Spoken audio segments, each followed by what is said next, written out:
안녕하세요. 루멘입니다. 오늘은 PT 면접 발표 어떻게 해야만 하는가 이 부분에 대해서 고민하시는 분들이 많으셔서 촬영을 해보려고 합니다. 많은 분들이 지금 면접 시즌이 되면서 PT 면접을 처음 하시는 분들은 되게 어렵다고 어떻게 해야 되는지 도저히 모르겠다. 그래서 PT 면접부터 엄청 신경 써야 되는 것이 아니냐. 이런 이야기를 많이 하시는데요. 미리 결론부터 제가 말씀을 드리면 PT 면접과 인성 면접 두 가지로 보는 그런 기업들이 많을 텐데 인성 면접이 저는 훨씬 더 중요하다고 생각합니다. 자기소개 그리고 역량 활용 가치 이런 부분을 설명하시는 게 훨씬 더 중요하지 PT 면접에서의 평가는 그렇게 많은 점수 차이가 나지 않습니다. 면접관이 평가를 할 때 여러분들의 PT 스킬 이런 것들을 보는 게 아니고요. 나와 있는 PT 주제에 대해서 이야기를 할 그 주장이 어떻게 접근을 했고 또 어떻게 분석을 했고 그리고 어떤 식으로 결론을 내리는지 이 과정을 보고 정말 이 부분이 설득력이 있고 논리성이 있다고 하면은 어느 정도 일정 이상의 점수를 주게 되어 있어요. 그러다 보니까 너무 막 이 PT에 대한 압박감을 받고 힘들다 이렇게 생각하지 마시고 어떤 주제라도 상관이 없으니까요. 일단은 한번 발표를 해보시는 게 좋습니다. 기업의 입장에서 여러분들을 왜 채용해야만 하는지에 대한 거를 설득하시오. 이 주제에 대해서 PT 발표를 한다고 하면 주장이 있겠죠. 저는 이런 점 때문에 채용해야 된다고 생각합니다. 그러한 이유, 접근 과정은 어떻고, 그리고 나를 분석했던 부분은 무엇이며, 어떤 쓰임새가 있기 때문에 결론을 내렸는지, 그리고 나를 채용했을 때 사실 좀 보완을 해야 되는 부분은 기업 입장에서는 사실 약점이죠. 그런 부분을 저는 어떻게 그 부분을 보완을 해서 현재로서는 다소 보완점이지만 이런 부분들을 어떻게 또 강점으로 만들지에 대한 대안 이런 것까지 해서 결론은 나를 채용해야 된다라는 쪽으로 이야기를 하는 이 방식을 저는 PT 주제로 먼저 추천을 드려요. 그래서 뭐 엄청나게 어려운 주제가 나온다고 하면 내가 그 지식이 없어서 PT 발표를 못하는 것이지 PT 발표를 하지 못할 이유가 전혀 없다는 점, 이 부분을 좀 먼저 말씀을 드리고 싶습니다.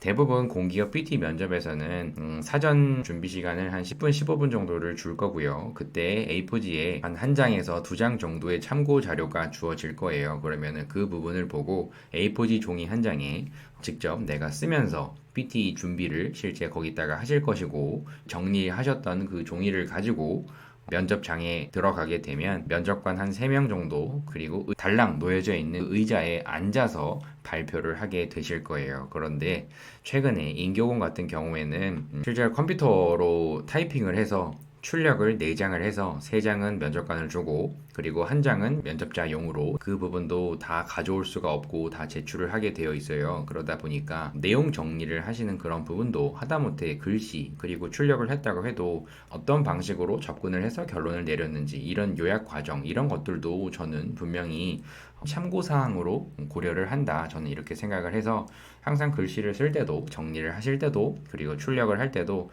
최대한 그 부분을 염두해서 쓰셔라. 그래서 제가 말씀을 드리고 싶은 것은 어떤 주제가 나와도 그 주제에 대해서 어떻게 내가 발표를 하지 이런 측면보다도 왜 그 주제가 어떤 면에서 중요한지에 대한 거를 항상 생각을 해보시고 PT 발표를 하셔야 합니다. 발표의 방향성이라는 거를 정해 주셔야만 그 듣는 사람 기준에서는 이 사람의 방향성이 훨씬 더 잘 보이기 때문에 꼭 저는 왜라는 관점을 먼저 항상 생각을 하셔라 이렇게 말씀을 드립니다.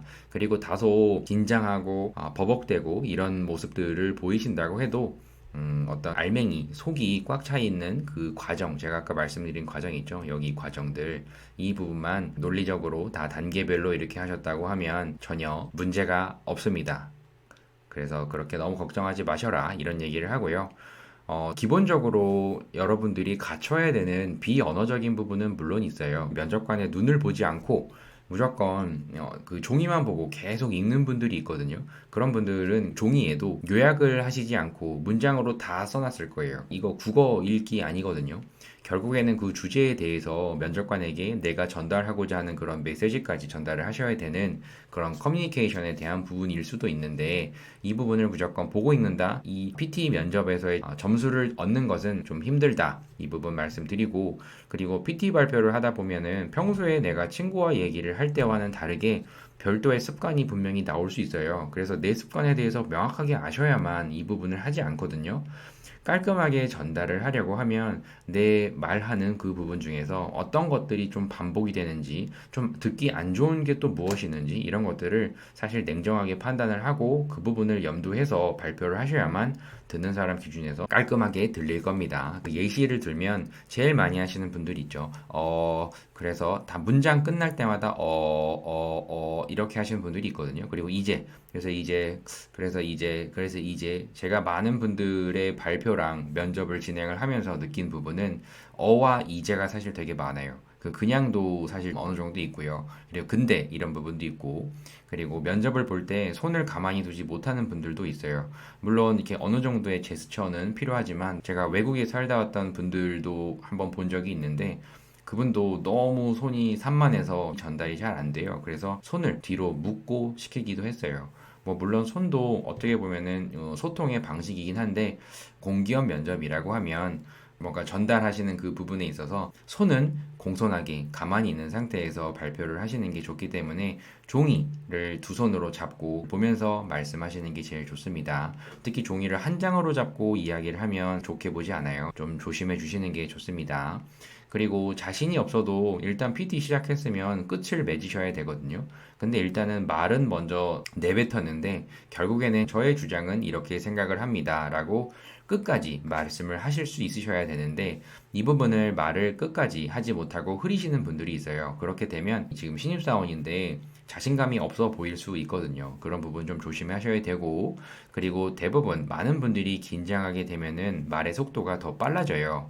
PT 첫 시작을 하게 되면 끝까지 전속력으로 달려가시는 분들이 꽤 많아요. 빨리 이 PT 면접을 끝내야겠다라는 생각으로 처음부터 끝까지 엄청나게 빠르게 달려가기만 하거든요. 그런데 강조를 하셔야 될 부분들은 충분히 강조도 하셔야 되고, 그리고 음의 높낮이도 좀 조절을 하면서 면접관의 얼굴도 한 번씩은 보면서 내가 강조하는 부분이 이것이다, 어떻게 생각하는지에 대한 그 분들의 표정들도 좀 보셔야 되거든요. 그런데 자기소개도 마찬가지지만 일단 시작을 하게 되면 내가 외웠던 거, 내가 지금 빨리 끝내야 되는 것만 엄청나게 중요해서 빨리 달려가는 그런 분들이 의외로 많은데, 여러분들의 주장을 어필을 하는 거기 때문에 말의 속도는 전달력에 있어서 좀 조절을 해야 된다고 생각을 합니다. 그리고 목소리는 당연히 여러분들은 신입사원이잖아요. 그러다 보니까 꼭 크게, 그리고 발음은 또박또박 하시는 게 좋거든요. 다소 혀가 짧아서 저는 힘듭니다. 아니면은 저는 교정기를 꺼서 발음이 자꾸 셉니다. 조금 천천히 하셔도 돼요. 또박또박 하고자 하셔도 전혀 그 부분에 있어서 내용이 중요한 것이지 외적으로 그런 부분을 여러분들이 긴장해서 그럴 수 있다고 볼 수도 있기 때문에 괜찮아요. 그러니까 최대한 너무 빠르게 하려고 하기보다는 내가 반드시 이야기하고자 하는 부분 포인트 잘 잡아주시고 음의 높낮이 잘 조정하시면서 전달하고자 말씀하시면 됩니다. 그리고 대부분의 기업들에서 관심도를 책정을 하기 위해서 우리 기업에 대해서 어느 정도 알고 있는지, 그리고 이런 업계, 이 사업 방향, 이런 것들에 대한 동향을 얼마나 잘 알고 있는지 실제로 물어보거든요. 그러다 보니까 공기업인 만큼 각 소속되어 있는 정부의 그 소속이 다 있을 거예요. 뭐 보건복지부, 국토교통부라든지. 그래서 제가 항상 자소서를 쓸 때나 아니면은 면접에 진행을 할 때도 항상 이 정부의 혁신 계획이나 아니면은 알리오 종합 감사 지적 사항이라든지 이런 것들을 꼭 보라고 제가 말씀을 드리거든요. 그래서 이 부분을 조금 힌트로 좀 드리면 분명히 이 감사 지적 사항이 전년도에 나온 게 있어요. 그럼 어떤 점을 이 기관에서 보완을 했는지 이런 것들을 볼 수 있는 그 자료들이 있기 때문에 항상 먼저 봐라. 그리고 기업의 어떤 약점을 알게 되면 그 약점을 나의 역량으로 어떻게 펼쳐 보일 수 있을지에 대한 거를 연결시켜서 표현할 수 있기 때문에 좋은 평가를 받을 수 있는 소스도 분명히 될 수 있습니다. PT 발표를 할 때 자신감이 없는 이유는 그만큼 내가 이 주제에 대해서 정확히 모르는 분들이 많아요. 그러다 보니까 반드시 내가 기업에 대해서 얼마나 잘 알고 있는지, 그리고 우리 기업이 소속이 되어 있는 정부 부처별로 방향이 어떤지 이런 것들을 좀 알고 이런 상식을 좀 채워주신다고 하면은 PD 발표할 때도 면접을 보실 때도 충분히 활용하실 수 있습니다. 그래서 참고를 해주시고요. 그리고 여러분들이 어느 기업에 지원을 하시더라도 PT 면접이 많이 있을 텐데 꼭 연습을 해야 되는 세 가지는 이렇게 돼요.